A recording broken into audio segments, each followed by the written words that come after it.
ఇప్పుడు మొన్న రేవంత్ రెడ్డి మాటలు మాట్లాడడంలో చూస్తే అసలు పబ్లిక్కి ఇటు గవర్నమెంట్ ఎంప్లాయీస్కి మధ్యలో వారధిగా ఉండాల్సిన అంటే కుటుంబ పెద్దగా ఉండాల్సినటువంటి సీఎం రేవంత్ రెడ్డి అన్నదమ్ముల మధ్యలో కొట్లాట పెట్టినట్టే కనిపిస్తుంది. ఎందుకంటే ప్రభుత్వ ఉద్యోగులు ఏ పని చేసినా వాళ్ళ స్వార్థం కోసం అయితే పనిచేయరు. సంస్థ నిలబడాలనే పనిచేస్తారు, వ్యవస్థ నిలబడాలని పనిచేస్తారు. అటువంటి మీకు వాళ్ళకు ఇచ్చేటువంటి పథకాలు ఏవైతే ఉన్నాయో అవి ఆపి మీకు ఇవ్వాలా అన్నారు. మీరు కోరుకున్నారా అట్లేమన్నా? మేము ఎందుకు కోరుకుంటాం? యాక్చువల్గా మన బడ్జెట్లో పెట్టినప్పుడే మా జీతభత్యాలు ఎంతనో సంవత్సరానికి సరిపోయే జీతభత్యాలు పెడతారు. మా జీతాలు మాకు ఇవ్వండి. మేమేమన్నా బోనస్లు అడుగుతలేం, గొంతమ్మ కోరికలు అడుగుతలేం, జీతాలు పెంచమంటలేం. వాళ్ళకి ఇచ్చేటి మన మిగులు బడ్జెట్ ఉంటే వాళ్ళకి ఇచ్చేసే బాధ్యత ఉంటుంది. కానీ వాళ్ళు కూడా ఇవ్వలేక అయ్యాల ప్రభుత్వం మేము అద్దని చెప్పామా, మీకు డబ్బులు ఉంటే ఇవ్వద్దని చెప్పామా?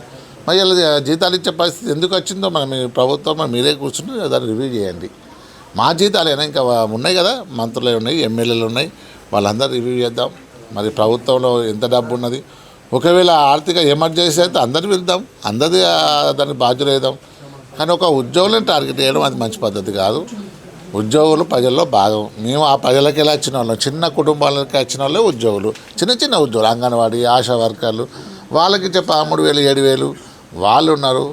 కొందరు 5% ఉద్యోగులు కొంచెం మంచిగా ఉంటారు కావచ్చు, మిగతా 95% అంతా బీద వర్గానికి చెందిన వాళ్ళే.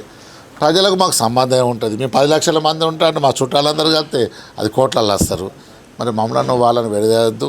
పొద్దున్న లేస్తేనే మా మున్సిపల్ ఎంప్లాయీ అక్కడ ముందు ఇంటి ముంగర ఉంటాడు, తర్వాత మా రెవెన్యూ ఉద్యోగులు ఉంటారు, తర్వాత పంచాయతీరాజ్ డిపార్ట్మెంట్ వాళ్ళు, వీళ్ళందరూ ప్రజలతో సంబంధం ఉన్నవాళ్ళు, ప్రజలకు సేవ చేసే సేవకులు. వాస్తవానికి వాళ్ళ పన్నులతో మేము జీతాలు తీసుకుంటాం.